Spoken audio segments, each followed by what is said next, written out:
नमस्कार। आशा करता हूँ आप सब खुश होंगे और अपने घर पर अपना अच्छा समय व्यतीत कर रहे होंगे। चलिए स्टार्ट करते हैं अध्याय 6। ओगिमी आने के लिए लेखकों को 3 घंटे की फ्लाइट लेनी पड़ती है, टोक्यो से नाहा के बीच, जो ओकिनावा की राजधानी भी है। कई महीनों पहले लेखकों ने अपनी ट्रिप का उद्देश्य वहां की टाउन काउंसिल से साझा किया।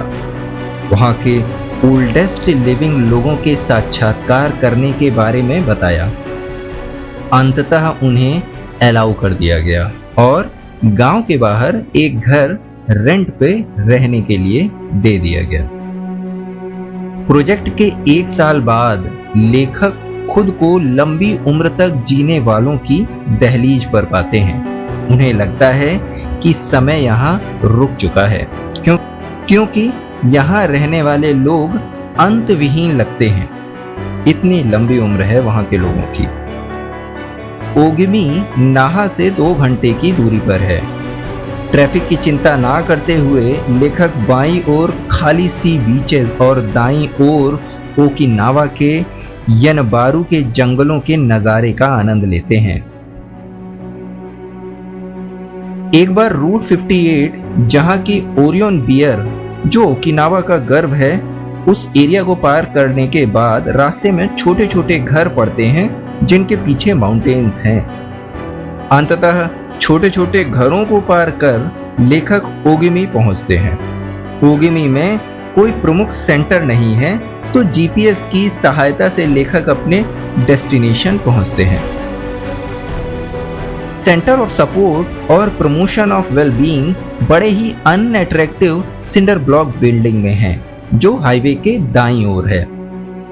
लेखक पीछे के दरवाजे से एंट्री करते हैं, जहां एक आदमी जिनका नाम है टायरा, उनका वेट कर रहा था। उस आदमी के पीछे एक महिला जिसका नाम यूकी था खुद को इंट्रोड्यूस करती हैं। 2 और महिलाएं डेस्क से उठकर लेखकों को कॉन्फ्रेंस रूम दिखाती हैं और ग्रीन टी और शिकुवासा, एक सिट्रस फ्रूट, सर्व करती हैं। टायरा और यूकी साथ बैठते हैं और टाउन प्लानर खोलते हैं। प्लानर में 3 रिंग बाइंडर्स हैं। बाइंडर्स में टाउन में रहने वाले सभी लोगों के बारे में जानकारी है, उनकी उम्र और उनके क्लब मुआई के हिसाब से। टायरा बताता है कि वे एक दूसरे की सहायता में विश्वास करते हैं। ये ओगिमी की परंपरा है। मुआई ग्रुप का कोई कॉन्क्रीट ऑब्जेक्टिव नहीं होता, बल्कि एक फैमिली की तरह वे काम करते हैं। वे वॉलंटियर वर्क में विश्वास रखते हैं, न कि पैसे के कारण। लोकल गवर्नमेंट जो भी टास्क असाइन करती है, वह उनका ध्यान रखती है। इस तरह यहाँ पर सभी सिस्टम का और कम्युनिटी का एक हिस्सा हैं। ओगिमी के सबसे ऊंचे पर्वत से नीचे देखने पर पूरा टाउन ग्रीन दिखता है। देखकर ऐसा लगता है कि यहाँ रहने वाले 3200 लोग इस ग्रीनरी के कारण छिप से गए हों। वे कुछ घर देख भी पाते हैं जो क्लस्टर में समुद्र के किनारे और रोड के किनारे स्मॉल वैली में बने हुए हैं। लेखकों को ओगिमी के एक रेस्टोरेंट में इनवाइट किया जाता है, जहां सिर्फ 3 टेबल ही रिजर्व थीं। यूकी कहती हैं कि कोई बात नहीं, हम चुरौमी जाएंगे, वहां कभी सारे टेबल फुल नहीं होते। वो 88 वर्ष की उम्र में ड्राइव कर रही हैं, बड़े गर्व के साथ, और उनकी साथी जो 99 वर्ष की हैं भी हमारे साथ रहने वाली हैं, हमें गाइड करने वाली हैं। अंततः हम जंगल के दूसरे कोने में स्थित रेस्टोरेंट पहुंच जाते हैं और खाने के लिए बैठते हैं। यूकी बैठते हुए कहती हैं कि मैं हार्डली ही रेस्टोरेंट जाती हूँ। मैं जो भी खाती हूँ वो मेरे वेजिटेबल गार्डन से ही होता है, और मछली मैं टनाका से ले लेती हूँ। रेस्टोरेंट समुद्र के दाईं ओर बना है और ऐसा लगता है कि मानो हम प्लेनेट टैटूइन पर हों स्टार वॉर्स के। मेनू में स्लो फूड जो टाउन में उत्पन्न हुई ऑर्गेनिक सब्जियों से बना है मेंशन्ड है। यूकी कहती हैं कि खाना तो लीस्ट इंपॉर्टेंट चीज है। वे बहुत बोलना पसंद करती हैं। और अपने डायरेक्टर ऑफ सेवरल एसोसिएशंस के रोल को बताना पसंद करती हैं। सिर्फ अच्छा खाना आपको लंबी उम्र नहीं देता, वे खाते हुए कहती हैं। सीक्रेट है खुश रहना और अच्छा समय व्यतीत करना। यहाँ कोई बार नहीं है और लिमिटेड रेस्टोरेंट ही हैं, लेकिन यहाँ के लोग रिच सोशल लाइफ एंजॉय करते हैं जो कम्युनिटी सेंटर्स के अराउंड रिवॉल्व करती है। टाउन 17 नेबरहुड्स में डिवाइडेड है, विभाजित है, जिसमें प्रेसिडेंट हैं और लोगों को कल्चर, फेस्टिवल, सोशल एक्टिविटीज का चार्ज दिया गया है, लॉन्जेविटी का चार्ज दिया गया है। यहाँ के रेजिडेंट लास्ट कैटेगरी पर अच्छे से ध्यान रखते हैं। लेखकों को 17 नेबरहुड के एक कम्युनिटी सेंटर में इनवाइट किया जाता है। यह एक पुरानी बिल्डिंग है, यनबारू के जंगलों से लगी हुई। अब हम जानते हैं बुनगाया की स्पिरिट्स के बारे में। ये जादुई प्राणी है। यनबारू के जंगलों में बच्चों जैसे लंबे लाल बाल जो बानियान के वृक्ष में छिपे मिलेंगे और बीच पर फिशिंग करते मिलेंगे। ओकिनावा की बहुत सी कहानियों में उनका वर्णन है। वे शरारती हैं, अनप्रेडिक्टेबल हैं। लोकल लोगों की माने तो वे नदियां, समुद्र, पेड़, धरती, हवा, जानवर, पहाड़, इन सब से प्यार करते हैं। यदि उनसे दोस्ती करनी है तो प्रकृति के प्रति आदर का भाव रखो। इसके बाद लेखकों को एक बर्थडे पार्टी देखने को मिलती है उसी सेंटर में। चलिए देखते हैं वहां क्या होता है। कम्युनिटी सेंटर पहुंचते ही लेखक पाते हैं कि 20 लोग किसी का बर्थडे मना रहे हैं और कोई कह रहा है कि सबसे छोटा हम में से 83 वर्ष का है। लेखक अपना इंटरव्यू ग्रीन टी के साथ शुरू करते हैं। इंटरव्यू खत्म होने के साथ लेखक 3 लोगों के बर्थडे का हिस्सा बनते हैं। एक महिला जिनकी उम्र 94 वर्ष है, एक महिला जिनकी उम्र 99 वर्ष है और एक कम उम्र का आदमी जिसकी उम्र 89 वर्ष मात्र है। कुछ पॉपुलर सॉन्ग्स गाए जाते हैं और हैप्पी बर्थडे गाया जाता है। घर का बना केक शिकुवासा खाया जाता है। ये लेखकों की पहली पार्टी है, लेकिन लास्ट नहीं। आगे वे कैरोके गाने वाले हैं सीनियर्स के साथ, ट्रेडिशनल फेस्टिवल्स अटेंड करने वाले हैं लोकल बैंड्स और डांसर्स के साथ इस पहाड़ी में। सेलिब्रेशन ओगिमी के लोगों के जीवन का अभिन्न अंग है। लेखकों को गेट बॉल, ओकिनावा के उम्र दराज लोगों का पॉपुलर खेल देखने के लिए बुलाया जाता है। इसमें बॉल को स्टिक से मारना होता है। ये कहीं भी खेला जा सकता है। यहाँ इसका कंपटीशन भी होता है और पार्टिसिपेंट्स की कोई एज लिमिट भी नहीं होती। लेखक भी एक वीकली गेम में हिस्सा लेते हैं और एक 104 वर्ष की महिला से हार जाते हैं। खेलकूद और सेलिब्रेशन के अलावा स्पिरिचुअलिटी अर्थात आध्यात्मिकता भी गांव के लोगों के लिए महत्वपूर्ण है। अब हम देखते हैं ओकिनावा के गॉड्स के बारे में। ओकिनावा का प्रमुख धर्म ryukyu शिंतो है। ryukyu शिंतो एक ओकिनावा के आर्किपेलागो का नाम है और शिंतो का मतलब है पाथ ऑफ गॉड्स, भगवान तक जाने का रास्ता। इस धर्म में चीन के टाओइज्म, कन्फ्यूशियनिज्म और बुद्धिज्म का मिश्रण है। इसमें शैमनिज्म और एमिनिज्म को भी कंसीडर किया गया है। विश्वास यह है कि दुनिया में न जाने कितनी स्पिरिट्स होंगी, जैसे घर की, जंगलों की, पेड़ों की, पहाड़ों की इत्यादि। सबको रिचुअल और सेलिब्रेशंस के द्वारा संतुष्ट करने का धार्मिक प्रयास किया जाता है। ओकिनावा पवित्र जंगलों से घिरा हुआ है। यहाँ प्रायः 2 तरह के मंदिर, युताकी और युगांजू पाए जाते हैं। लेखकों ने युगांजू का मंदिर देखा जो एक झरने के पास ही था। युताकी का मंदिर पत्थरों का कलेक्शन होता है जहां लोग प्रार्थना करते हैं और स्पिरिट्स इकट्ठा होती हैं। ओकिनावा की रिलीजियस प्रैक्टिस में महिलाओं को स्पिरिचुअली सुपीरियर माना जाता है।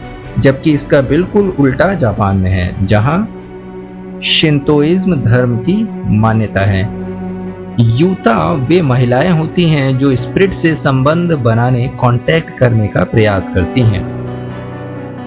पूर्वजों की पूजा भी ओकिनावा में बड़ी प्रचलित है। लगभग हर घर में आपको बुत्सुडान और हवन कुंड मिलेगा, जिसकी पूजा होती है और आहुति दी जाती है। ऐसी मान्यता है कि सभी के अंदर माबुई एक स्पिरिट होती है जो हमारे लाइफ फोर्स का सोर्स होती है। यह इमॉर्टल है और हम जो भी हैं इसके कारण ही हैं। कई बार माबुई किसी मृत व्यक्ति की जीवित व्यक्ति में आ जाती है, जो रिचुअल्स के द्वारा पृथक की जाती है। ऐसा प्रायः तब होता है जब किसी की अचानक मृत्यु होती है और उसकी माबुई मृत क्षेत्र में जाना नहीं चाहती। माबुई स्पर्श के द्वारा भी एक इंसान से दूसरे में जा सकती है। ग्रैंड मदर जो मृत्यु के निकट हैं, अपनी ग्रैंड डॉटर को कोई रिंग दें तो शायद माबुई ट्रांसफर हो जाए। फोटोग्राफ से भी ट्रांसफर हो सकती है। ओगिमी में अपने दिनों को लेखक इंटेंस लेकिन रिलैक्स्ड पाते हैं। लोकल्स की यही लाइफ स्टाइल है जो हर समय बिजी दिखते हैं, लेकिन गौर से देखें तो अपनी आंतरिक शांति, सेंस ऑफ कामनेस पर काम कर रहे होते हैं। वे अपना इकिगाई फॉलो कर रहे होते हैं और किसी जल्दबाजी के बिना। वे सिर्फ खुशी के साथ व्यस्त ही नहीं रहते, बल्कि वे मानते हैं कि जीवन की खुशी कुछ करने में है, किसी से प्यार करने में है, कुछ आशाएं होने में है। लास्ट दिन लेखक मार्केट सामान खरीदने जाते हैं, जहां सिर्फ सब्जियां, ग्रीन टी, शिकुवासा जूस और पानी की बोतल्स मिल रही हैं, जिस पर लॉन्जेविटी वाटर का लेबल लगा हुआ है। लेखक लॉन्जेविटी वाटर लेकर आते हैं, समुद्र की ओर देखते हुए बोलते हैं कि शायद ये हमको हेल्दी और लॉन्ग लाइफ दे। बुंगाया की मूर्ति की फोटो लेते हैं और उस पर लिखे इंस्क्रिप्शंस को भी पढ़ते हैं।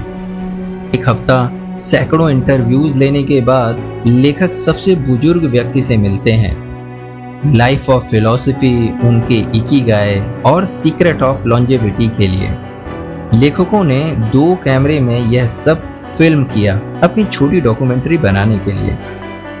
कई बुजुर्ग व्यक्ति जिनसे वे मिलते हैं, वे कुछ इस तरह से अपनी लाइफ स्टाइल, फिलॉसफी और इकिगाई के बारे में बताते हैं। चिंता कम करो, दिल जवान रखो, लोगों से स्माइल के साथ मिलो।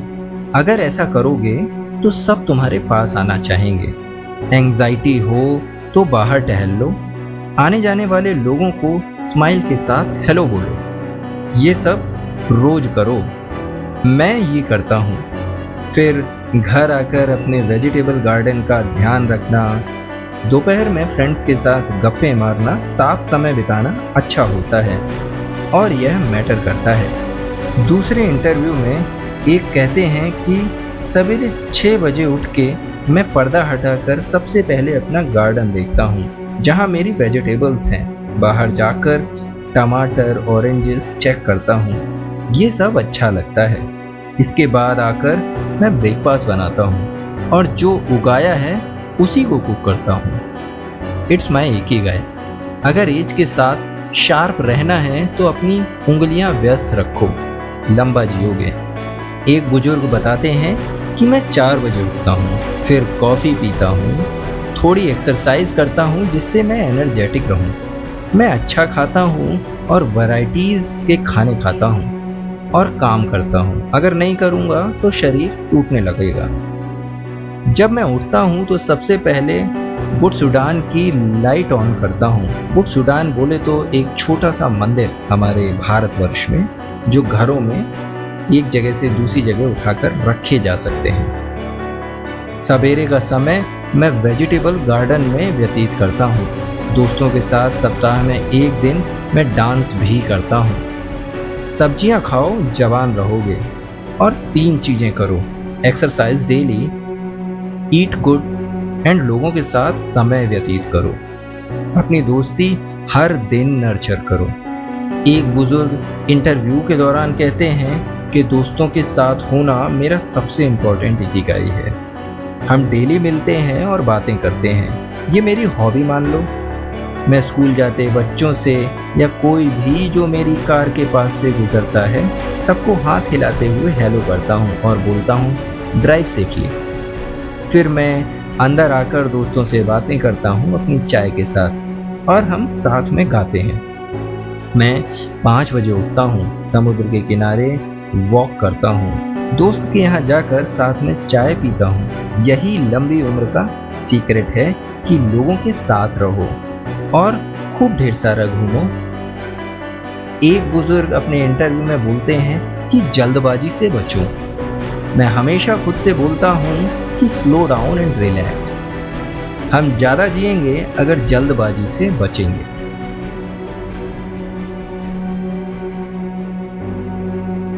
मैं तीलियों से चीजें बनाता हूँ, ये मेरा इकिगाई है। सबसे पहले उठकर मैं प्रार्थना करता हूँ, फिर एक्सरसाइज एंड ब्रेकफास्ट करता हूँ। 7 बजे से मैं अपना काम स्टार्ट करता हूँ और जब शाम को 5 बजे तक मैं थका महसूस करने लगता हूँ तो अपने दोस्तों से मिलता हूँ। हर रोज कई चीजें करना, खुद को व्यस्त रखना, लेकिन एक समय पर एक ही काम करना, अति से बचते हुए, ये मेरी लाइफ स्टाइल है। लंबी उम्र का सीक्रेट है जल्दी सोना, जल्दी उठना, घूमने जाना, शांतिपूर्ण जीवन यापन, दोस्तों के साथ होना, गर्मी में, सर्दी में और बरसात में हर ऋतु का आनंद लेना। एक बुजुर्ग अपने इंटरव्यू में कहते हैं कि आशावादी बनो। हर रोज मैं खुद से कहता हूँ कि आज स्वस्थ और फुल ऑफ एनर्जी रहना है। Live it to the fullest. मैं 98 वर्ष का हूँ लेकिन जवान फील करता हूँ। अभी भी बहुत कुछ करने की चाह है। हंसना बहुत जरूरी है। मैं खूब हंसना पसंद करता हूँ। मैं 100 वर्ष जीने जा रहा हूँ, ये एक बहुत बड़ा मोटिवेशन है मेरे लिए। अपने नाती पोतों के साथ डांस करना दुनिया की सबसे खुशनसीब चीज है। मैं बहुत भाग्यशाली हूँ कि मैं यहाँ पैदा हुआ, इसके लिए ईश्वर का धन्यवाद। ओगिमी की सबसे इम्पोर्टेंट चीज है स्माइलिंग। मैं वॉलंटियर वर्क करता हूँ जो मुझे दिया जाता है। एग्जाम्पल के तौर पर यदि कोई बीमार है तो मेरी कार से उसको हॉस्पिटल ले जाना। लंबी जीवन यात्रा का कोई ट्रिक नहीं होती, ट्रिक है कि जीवन जीवंत तरह से जिया जाए। अब हम देखते हैं कि ओगिमी की लाइफ स्टाइल के की पॉइंट्स क्या हैं। चलिए, सभी का खुद का वेजिटेबल गार्डन है जिनको भी लेखकों ने इंटरव्यू किया, जिसमें आम, संतरे, सिकुवाशा वे उगाते हैं। सब किसी न किसी फॉर्म में पड़ोसियों से जुड़े हुए हैं, जो एक परिवार रूपी प्रतीत होता है। वे सेलिब्रेट करते हैं छोटी छोटी सी चीजें भी। म्यूजिक, डांस, सॉन्ग्स उनकी दिनचर्या का महत्वपूर्ण अंग है। जीवन का एक महत्वपूर्ण उद्देश्य है या कई उद्देश्य हैं। वे रिलैक्स्ड हैं और जो भी करते हैं इंजॉय करते हैं। अपने कल्चर, ट्रेडिशंस पर गर्व महसूस करते हैं। लोकल्स के बीच स्ट्रॉन्ग सेंस ऑफ जो मारू है, जो मारू बोले तो एक जुड़ाव एक दूसरे के प्रति। वे एक दूसरे की मदद करते हैं, फिर गन्ने की फसल हो या घर बनाना या कोई म्युनिसिपल प्रोजेक्ट। लास्ट नाइट लेखकों का एक मित्र मियागी जो साथ डिनर किया बताता है कि वह नया घर बना रहा था अपने दोस्तों की मदद से, जिससे जब अगली बार लेखक आए तो वे वहां रुक सकें। वे हमेशा व्यस्त हैं, ऑक्युपाइड हैं। लेखकों को कोई भी ग्रांड पा खाली बैठे नहीं दिखे। कभी किसी को गाने गाते सुना, कभी किसी को दोस्त के यहाँ जाते देखा, कभी किसी को ग्राउंड्स में, खेल के मैदान में धमाल मचाते देखा। इस तरह से हमारा अध्याय 6 बुक इकिगाई का समाप्त होता है। आशा करता हूँ कि आपने इसको एंजॉय किया होगा। आगे आने वाले 2-3 और चैप्टर हैं जिसके साथ हम अपनी किताब फाइनली फिनिश करेंगे।